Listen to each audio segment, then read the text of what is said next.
Now, as Michael Phelps is ruling the pool, he's dominating in the competition between Olympic adverts.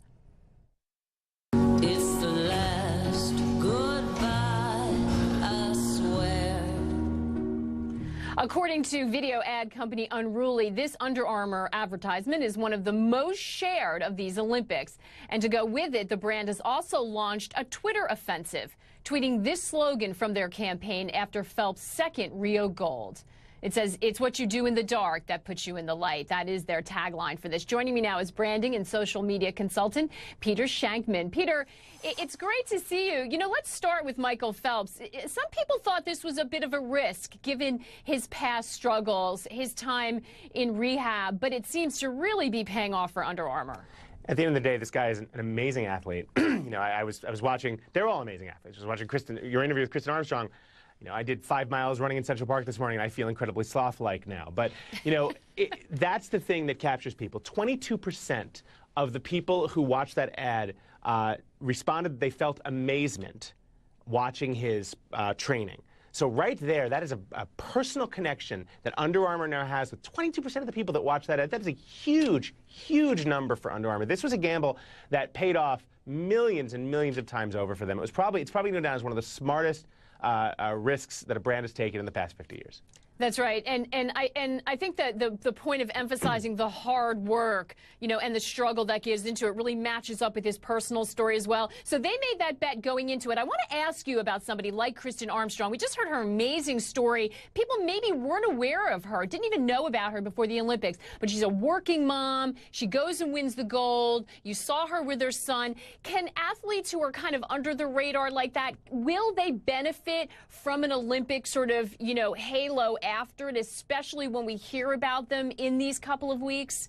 They can. I mean, there's definitely a bump. It's almost like a post-convention bump in politics. What's going to wind up happening is, you know, that photo, the one photo that I took away from that was her holding up her bike, and what you saw was her Zip wheels. And her Zip bike wheels, Zip is a company that makes really, really fast bike wheels. They're not cheap. They're like $1,400 a wheel at the entry barrier. So what you're looking at is Zip now says, look, that Olympic athlete, who's also a mom and a full-time working mom, she won an Olympic gold medal on our wheels. So those kind of things are tremendously beneficial for a brand, and it's why brands try so hard to woo these top athletes. Specialized Bikes is another one. They do tremendous outreach to top-level riders who might not be known outside of the sport, but within the sport, you know, there's not one person in cycling who did not know who Kristen Armstrong was before today. We all knew who she was. Now she's starting to get a little more aware, so her marketability to the general public has gone up. But she,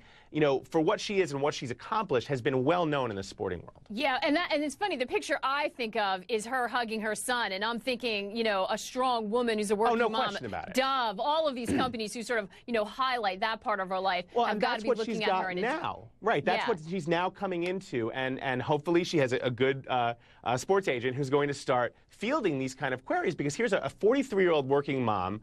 I'm a 44-year-old working single dad, and I still can't believe how much she's done. You know, that's the incredible thing. That's what people are going to talk about. You know, talk about people who say, oh, I don't have the time to exercise. Are you kidding me? You know, there's your answer. That's the kind of brand awareness. That's the brand awareness that advertisers will use. She's making me feel like I got to get out there today. That's exactly right. I want to ask about brand Olympics in general, though. There was so much turmoil, so much angst heading into this. You know, how do we feel about how the Olympic brand is doing here in Rio? It happens every year. Before sport, before there's actual sporting events, before there are records broken, before there are crashes, before there are multiple gold medals won, there's nothing to talk about other than the fact that the Olympics are coming. So we look for the negatives. Oh my God, it's in Rio, there's Zika, there's sewage in the water. We look for all these things, and we tend to forget about them. We have incredibly short memory when it comes to things like that as soon as the action starts. So as soon as the first gold is won, you know, America won the first gold, and the second we won that, I think it was in shooting, the second we won that gold, we immediately forgot about things like sewage in the water or Zika. That became an afterthought, because all of a sudden it was country versus country, player versus player, things of that nature. And brands know that. And so they take these $4 billion, $5 billion gambles before the Olympics start, knowing full well that they're going to go in, and the second one of their athletes hits, that's what people are going to be talking about. And honestly, what an inspiring group of people, too, because almost to a one, when you hear their backstory, you can't help by being uplifted by it. You know, truthfully, they are extraordinary competitors. Peter, great to catch up with you. It's going to be fun to watch the rest of the action. Thanks so much. My pleasure, Annie.